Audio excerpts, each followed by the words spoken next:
J'ai fait 25 ans de service, mais j'ai l'impression d'avoir été oublié. D'ailleurs, cette situation est presque générale chez les retraités. On vous dira la même chose. Il n'y a pas de politique sociale à ce niveau-là. Aujourd'hui, ces anciens travailleurs de la République se dirigent vers un avenir peu prometteur. Pension tardive, montant dérisoire, manque d'accompagnement social, la vie après le travail devient pour certains un combat au quotidien.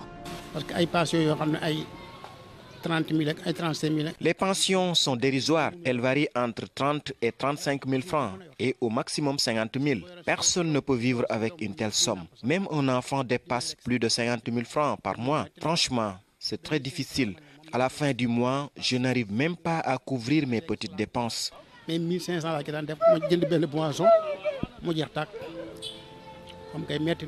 la modicité de la pension minimale révolte les associations de retraités. Une situation difficile pour ces seniors qui continuent pourtant de tenir une bonne partie des ménages sénégalais. Ce n'est pas normal qu'un pensionné gagne 35 000 francs. Et là, j'oublie les veuves. Parce que la pension minimale qui a été instaurée par l'ancien président, mais avant, c'était des pensions de moins de 35 000 pour au moins 15 000 personnes. Et alors, 1 million sur 18 millions d'habitants considéraient que ces personnes âgées gèrent plus de 50% des ménages au Sénégal. Et ça, c'est réellement, je ne dis pas un poids, mais c'est une responsabilité assez lourde.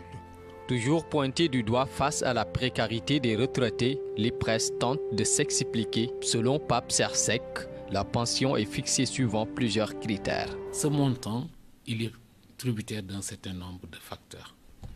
Il y a des gens qui n'ont pas eu la chance de faire des carrières longues. Il y a des gens qui ont travaillé pendant longtemps, mais avec de petits salaires. Il y en a qui ont eu à faire des carrières longues, avec des salaires corrects, mais n'ont jamais eu la chance d'être des cadres. Tous ces éléments impactent le calcul de la pension. Parce que de façon triviale, la pension, elle augmente proportionnellement au montant cotisé et à la durée de cotisation. Les Sénégalais cotisent moins que tous les ressortissants de la sous-région. Même les Maliens cotisent plus que nous. Si on revient à l'espace Sénégal, les fonctionnaires cotisent sur la base de 35% de leur salaire. L'État supportant les 23%, le fonctionnaire 12%. À l'IPRES, le taux d'appel il est de 14%. On évoque le mode de calcul des pensions en disant que ce sont les points qui font que les pensions sont faibles. Je ne pense pas.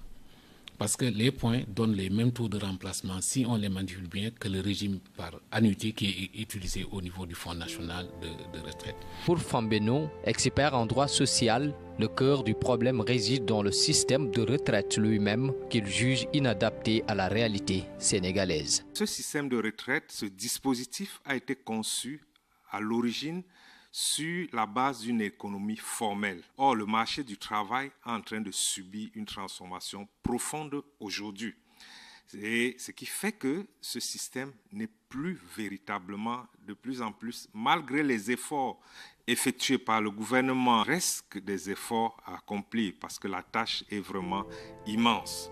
En plus de cela, le régime de retraite exclut une partie des citoyens actifs. Ça concerne essentiellement le secteur formel. C'est une minorité. La majorité de la population active, tous ceux qui évoluent dans le secteur informel, n'ont pas une couverture sociale en réalité, n'ont pas une couverture vieillesse, parce que le système n'est pas fait pour. Le système de retraite aujourd'hui, c'est un régime contributif.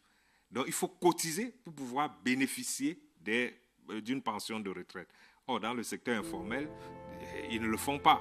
Face à la situation devenue insoutenable, l'association des retraités affiliés à l'IPRES hausse le ton.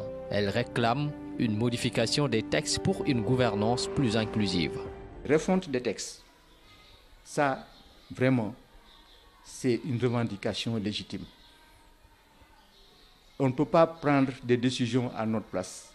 Et bien sûr, le point essentiel qui intéresse tous les retraités, c'est que les pensions vraiment soient augmentées d'une façon substantielle. Cependant, l'IPRES a réalisé quelques avancées, affirme le secrétaire général qui évoque des nouveautés introduites par le Code de la sécurité sociale. Maintenant, si on vient à la réalité des pensions, l'IPRES, entre 2012 et maintenant, a augmenté les pensions de 60%. Dans le nouveau Code de sécurité sociale, on a des avancées majeures. Je vous ai parlé du fait qu'on allait enlever le salariat comme référentiel en mettant le revenu. Donc, le commerçant qui est à Colobane et qui a un revenu pourra valablement dire à la caisse sociale à l'IPRES, je veux avoir une couverture pour la branche famille, prestations familiales, les risques professionnels, ensuite la retraite et cotiser. Et à la retraite, on va lui servir sa pension. Ça, c'est une réforme majeure. Sur la question de la représentation des retraités au sein du conseil d'administration, le secrétaire général souligne que rien ne s'y oppose. Le conseil d'administration, même si dans sa composition n'intègre pas encore les associations de retraités, convie à ces réunions les présidents des associations fêtières de retraités, ce qui est déjà un premier pas. Maintenant, dans le cadre des réformes à venir, moi je dis pourquoi pas. Je pense qu'il n'y a rien à cacher dans ce que nous faisons. Vous savez que les statuts de l'IPRES disent que les délibérations du conseil d'administration de l'IPRES et de la Caisse de sécurité sociale sont publiques et que tout citoyen qui souhaite les consulter peut y accéder. Et chaque année, nous faisons des rapports à la Cour des comptes et au ministère des Finances qui exerce sur nous une tutelle financière. Le ministère du Travail exerce la tutelle technique et ces rapports sont publics également. Donc, à mon avis, c'est juste des demandes qui devraient faire l'objet d'examen. L'accès aux soins de santé reste un autre défi majeur. Les seniors se disent abandonnés par une institution présente que de nom. Il m'arrive de terminer le mois sans même avoir 5 000 francs pour acheter des médicaments. En ce qui concerne la prise en charge des retraités, l'IPRES n'est pratiquement jamais disponible. Et puis, il y a un centre destiné aux retraités. Il existe bien un centre dédié aux retraités, mais il n'y a presque jamais de médicaments et les médecins sont rarement présents. Avoir rendez-vous encore pour 2 semaines ou quoi, c'est difficile. Il y a des personnes âgées qui, sur le plan sanitaire, ne tiennent plus, ne tiennent pas beaucoup, qui ont des déficiences qu'il faut gérer en famille, mais avec aussi des aidants. La prise en charge sanitaire ne fait pas partie des missions de l'IPRES, rappelle Pape Sersec. Pourtant, 4 milliards de francs CFA sont dégagés pour le bien-être des seniors. La première précision, c'est que dans l'objet de l'IPRES, il n'y a pas la couverture médicale. Dans l'objet de l'institution. Ce n'est pas notre métier de base. Nous, on nous demande de collecter des cotisations et de payer des pensions. Mais nous pensons que le travailleur qui a été dans son entreprise, dans une IPM pendant toute sa carrière, qui à la retraite se retrouve sans couverture médicale, ça risque de poser problème au Sénégal. Au niveau de l'IPRES, les autorités ont décidé de mettre en place depuis 1982 un dispositif de couverture sanitaire non contributif. Les retraités ne payent pas pour cette couverture sanitaire. Le budget, il tourne à peu près autour de 4 milliards présentement. Pour remédier à cette situation, l'expert en droit social préconise une formalisation de l'économie afin d'élargir la base des cotisations. On n'a pas le choix. On est obligé vraiment de formaliser l'économie. Tout simplement parce que quand vous regardez le régime de retraite aujourd'hui, c'est un régime par répartition. Le régime par répartition, c'est basé sur ce qu'on appelle la solidarité intergénérationnelle. C'est-à-dire les actifs cotisent pour ceux qui sont à la retraite. Or, tel que ça se passe aujourd'hui, on a moins de cotisants pour contribuer à payer une pension de retraite à plus de retraités, ce qui n'est pas évident. Donc, il faut élargir la base des cotisants pour avoir suffisamment d'argent pour que le système ne soit pas déficitaire. Le secrétaire général de l'institution pointe, lui, la responsabilité des employeurs qui ne versent pas les cotisations de leur personnel et appelle au civisme social pour permettre à l'IPRES d'avoir les moyens de sa mission. Si les gens ne cotisent pas, on ne peut plus payer les pensions. C'est aussi simple que ça. Maintenant, la charge du paiement des cotisations incombe au premier chef à l'employeur. C'est à l'employeur que la loi a dit, l'obligation déclarative pèse sur vous, c'est vous qui devez aller donner la liste de vos employés périodiquement aux institutions sociales Maintenant, cet argent pour la retraite, il est composé de deux parties. La part que le travailleur donne et la part qui est supportée par son employeur. C'est 40% pour le travailleur et 60% pour l'employeur. Mais qu'est-ce qu'on constate? Les employeurs, il y en a qui, au-delà même de la part patronale, les 60%, prélèvent les 40% mais ne viennent pas les reverser. Et ça, c'est des problèmes, parce que ça, c'est le risque majeur qui pèse sur nos institutions. Nous appelons les Sénégalais au civisme social. Autant les Sénégalais ont l'obligation de payer les impôts, autant ils ont l'obligation de s'acquitter de leurs obligations déclaratives et contributives au niveau des systèmes de sécurité sociale. La dématérialisation, selon lui, facilite désormais le suivi des cotisations. Le patronat n'a plus d'excuses. Nous avons déployé avec la Caisse de sécurité sociale un nouveau système d'information qu'on a appelé Ndamni, mutualisé. Donc, pour l'employeur, les gains sont évidents. L'employeur qui allait faire ses déclarations à l'IPRES, ensuite prenait sa voiture, allait à la caisse.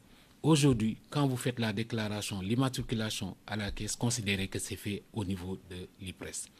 En fin d'année, l'employeur devait faire les déclarations nominatives de ses salariés. Il le faisait à l'IPRES et allait faire à la caisse une déclaration quantitative. Aujourd'hui, quand vous faites votre déclaration mensuelle, le système répartit l'information entre les deux institutions. La troisième chose, le paiement des cotisations sociales est unique. Vous faites un chèque IPRES ou bien vous le déposez à la caisse, c'est le système qui fait la ventilation entre les deux institutions.